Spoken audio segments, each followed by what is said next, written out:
दोस्तों price action में यह हमारा 14 नंबर का वीडियो है। इस वीडियो से पहले हम बेसिक प्राइस एक्शन के हिसाब से इन सारे टॉपिक्स के ऊपर वीडियो बना चुके हैं, जिन वीडियोस की लिंक आपको डिस्क्रिप्शन में मिल जाएगी। इसलिए दोस्तों उसी को हम आगे बढ़ाते हुए बेसिक प्राइस एक्शन में चार्ट ट्रेडिंग के ऊपर ये दूसरे नंबर का वीडियो होने वाला है, जिसमें दोस्तों हमको चार्ट को पढ़ते टाइम पर कौन सी ऐसी गलतियां नहीं करनी चाहिए, जिसके बारे में बहुत अच्छे से समझेंगे। सिर्फ एक कैंडल को देखते हुए रिवर्स ट्रेड के अंदर एंट्री ना करें। ये दोस्तों एक प्रकार से रियल मार्केट का चार्ट है। बाजार ओपन होने के बाद में चार्ट के ऊपर कुछ इस तरह का प्राइस एक्शन बना रही है। इस चार्ट को देखते हुए यहाँ पर बायर्स मार्केट के अंदर स्ट्रॉन्ग है या फिर सेलर्स उनके ऊपर हैवी हो चुके हैं। दोस्तों आपको क्या लग रहा है? आप इस वीडियो को रोक कुछ देर तक देखते हुए इस चार्ट को एनालाइज कीजिए, और अगर दोस्तों हो सके तो आप कमेंट के अंदर जरूर बताएं। चलो दोस्तों हम मान लेते हैं कि आपने इस वीडियो को रोक कर एनालाइज कर लिया है। ऐसा मानते हुए हम वीडियो को आगे बढ़ा देते हैं। अब इस जगह पर मार्केट ओपन होते ही बायर्स प्राइस को बहुत तेजी से ऊपर लेकर जाते हैं, लेकिन हाई लेवल पर मार्केट ज्यादा देर तक रुक नहीं पाती है और सेलर्स मार्केट को नीचे गिरा देते हैं, जिस वजह से मार्केट अपने दिन के लो को ब्रेक करते हुए नीचे चली जाती है। अब नीचे के लेवल पर सेलर्स अपना प्रॉफिट बुक कर लेते हैं, जिससे मार्केट थोड़ी ऊपर आ जाती है और दिन भर इसी रेंज में ट्रेड करते हुए ऊपर नीचे करती रहती है, जिस वजह से मार्केट को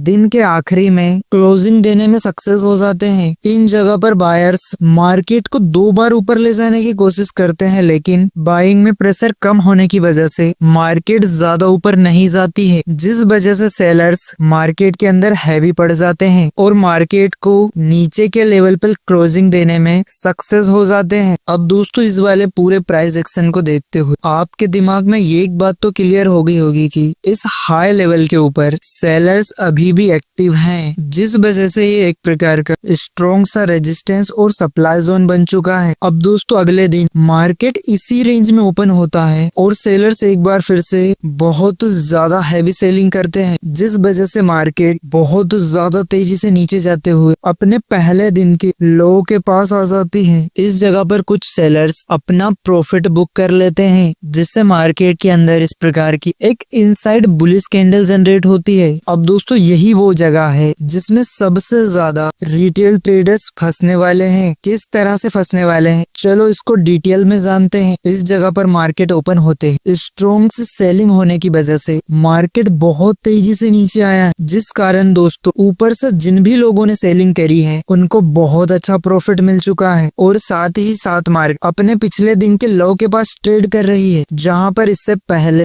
बायर्स ने मार्केट को ऊपर ले जाने की कोशिश की थी। इस वजह से दोस्तों आज यहाँ पर कोई बुलिश कैंडल जनरेट होती है, तब ज्यादातर रिटेल ट्रेडर्स इस चांस को बिल्कुल नहीं छोड़ने वाले। मार्केट में जैसे ही एक बुलिश कैंडल बनती है, बहुत सारे नए ट्रेडर्स मार्केट इस जगह से सपोर्ट लेते ही ऊपर जा सकता है, इस बात को सोचकर बाय ट्रेड में एंट्री लेना चालू कर देते हैं, जिससे कैंडल थोड़ी सी ऊपर जाकर क्लोजिंग दे देती है। इस जगह पर अगर आप ध्यान से देखते हैं तो तब 2 बार मार्केट में प्रॉफिट की बुकिंग करी गई है। पहली बार जब मार्केट एक ही झटके के अंदर नीचे आती है, तब कुछ सेलर्स बिक होती जा रही कैंडल को देखते हुए प्रॉफिट बुकिंग करना चालू कर देते हैं, जिससे चार्ट के ऊपर एक प्रकार की ग्रीन कैंडल जनरेट हो जाती है। लेकिन नेक्स्ट वाली कैंडल से मार्केट जैसे ही नीचे जाती है, तब कुछ नए सेलर्स जिनको ऊपर के लेवल्स से सेलिंग करने का मौका नहीं मिला है, वो इस कैंडल के पास एंट्री मार देते हैं। अब दोस्तों मार्केट में इन 2 जगह पर सेलर्स के स्टॉप लॉस लगे हुए हैं। इसका ये मतलब होता है कि जब तक मार्केट इन स्टॉप लॉस को हिट नहीं करता है, जब तक सेलर्स बिल्कुल भी डरने वाले नहीं हैं और वो बहुत मजबूती के साथ अपनी पोजीशन को होल्ड करके बैठे हैं। एक बात को आपको हमेशा दिमाग में रखना है कि जब भी सेलर्स के स्टॉप लॉस हिट होते हैं तो बायर्स को प्रॉफिट होता है, और जब भी बायर्स के स्टॉप लॉस हिट होते हैं तो सेलर्स को प्रॉफिट होता है। मार्केट के अंदर बायर्स के मुकाबले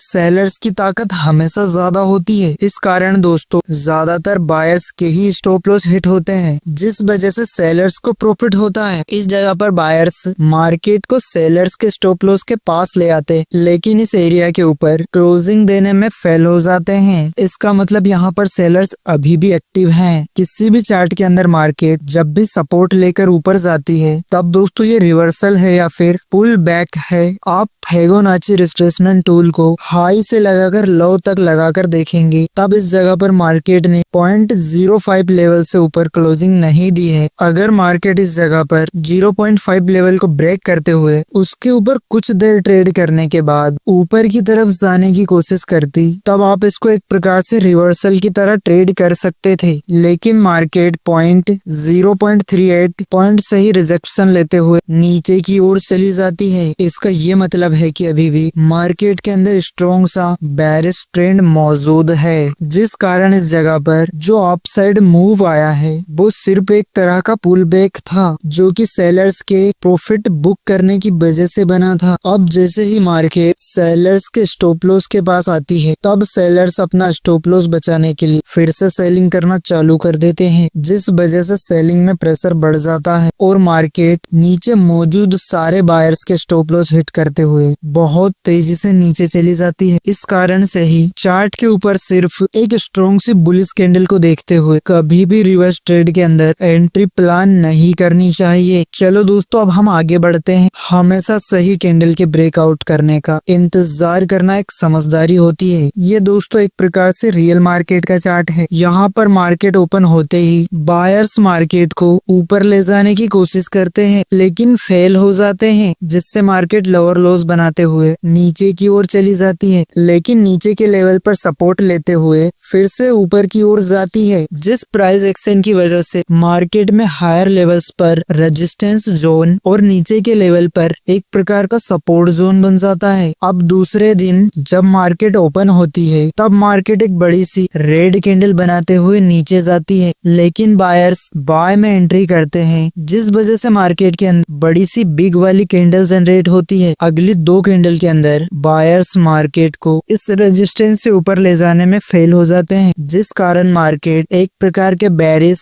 मारो बूजो कैंडल बनाते हुए नीचे आ जाती है। इस जगह पर बायर्स मार्केट को ऊपर ले जाने में पूरी तरह फेल हो गए हैं, जिस कारण से ये वाला सपोर्ट लेवल अगर एक बड़ी सी बेरिश कैंडल से ब्रेक होता है, तब आप इस जगह पर सेल ट्रेड के अंदर एंट्री बना सकते हैं। अब थोड़ी देर के बाद मार्केट नीचे जाते हुए इस वाले सपोर्ट को ब्रेक करने के लिए एक स्ट्रॉन्ग सी बेरिश कैंडल जनरेट करने लग जाती है। इस जगह पर सपोर्ट को टूटते हुए देखकर बहुत सारे नए ट्रेडर पुट ऑप्शन को बाय करना चालू कर देते हैं, क्योंकि उन लोगों को लग रहा है कि मार्केट इससे पहले 2 बार सपोर्ट को तोड़ने के लिए नीचे आई है। इसका मतलब है कि इस बार ये सपोर्ट लेवल जरूर से टूटने वाला है और उन लोगों के हाथ से ये वाला ट्रेड कहीं निकल न जाए, इस वजह से कैंडल के क्लोज होने का इंतजार ना करते हुए वो लोग सेल ट्रेड के अंदर एंट्री करना चालू कर देते हैं। लेकिन मार्केट इस सपोर्ट लेवल से सपोर्ट लेते हुए ऊपर की ओर चली जाती है और सारे पुट बायर्स के स्टॉप लॉस हिट हो जाते हैं। इस जगह पर अपना स्टॉप लॉस हिट होते देखकर बहुत सारे रिटेल ट्रेडर डिप्रेशन में आ जाते हैं। अब थोड़ी देर के बाद में मार्केट फिर से उसी जगह पर आती है, तो यही वाले ट्रेडर जिन लोगों को इससे पहले स्टॉप लॉस हिट हो चुका है, वो फिर से इस बड़ी वाली बेरिश कैंडल को देखते हुए और मार्केट को बदला लेने के हिसाब से देखते हुए उसी जगह पर सेलिंग करना चालू कर देते हैं। मार्केट पहली बार की तरह इस बार भी थोड़े से नीचे तो जाती है, लेकिन कैंडल्स की क्लोजिंग फिर से सपोर्ट के ऊपर होती है और मार्केट ऊपर चली जाती है, जिस वजह से इस जगह पर जितने भी सेलर्स यहाँ पर इंटर हुए थे, उन सारे लोगों का स्टॉप लॉस हिट करते हुए मार्केट अपने पहले के रेजिस्टेंस को ब्रेक करते हुए ऊपर की ओर चली जाती है। क्योंकि पिछली बार जो भी बायर सपोर्ट एरिया के पास में एंट्री लिए थे, उन सारे लोगों के स्टॉप लॉस इस सपोर्ट से नीचे लगे हुए थे। इससे ज्यादा बायर्स के स्टॉप लॉस नहीं है, इस कारण से मार्केट बायर्स के स्टॉप लॉस हिट करते ही ऊपर चली जाती है। इस वजह से आप जब भी किसी कंसोलिडेशन के ब्रेकआउट्स या फिर ब्रेक डाउन पर ट्रेड एंट्री का मन बनाते हैं, तो दोस्तों जब तक इस जोन को ब्रेक करने वाली कैंडल की क्लोजिंग उस जोन के नीचे नहीं होती है, तब तक ट्रेड में एंट्री लेने से आपको हमेशा बचना चाहिए। चलो दोस्तों, अब हम एक और एग्जाम्पल को देखते हैं। ये वाला दोस्तों एक प्रकार से रियल मार्केट का चार्ट है। यहाँ पर मार्केट लगातार लोअर लोज करते हुए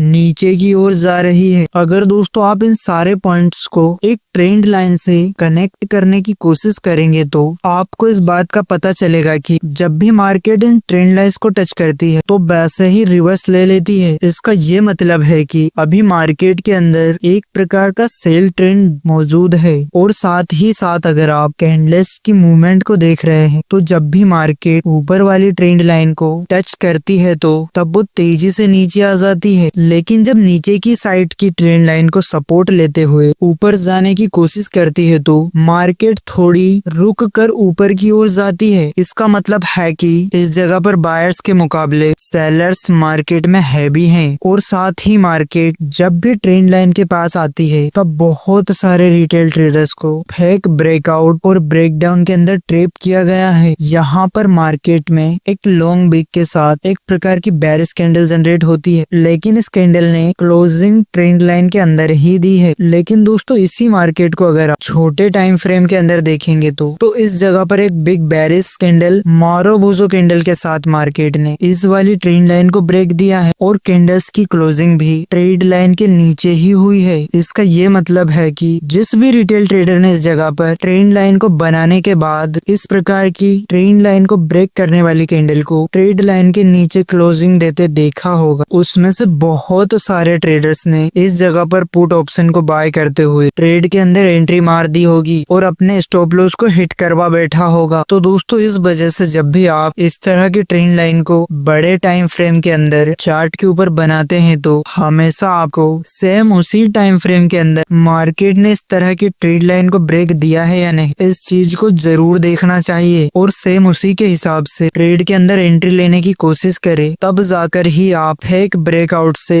अपने आप को बचा पाएंगे। तो दोस्तों आपको चार्ट ट्रेडिंग का ये वाला वीडियो कैसा लगा है, इस चीज को आप कमेंट में जरूर बताएं और वीडियो को लाइक करने के साथ ही चैनल को सब्सक्राइब जरूर करें। तो दोस्तों मिलते हैं नेक्स्ट वीडियो के अंदर, तब तक के लिए थैंक्स फॉर वॉचिंग वीडियो।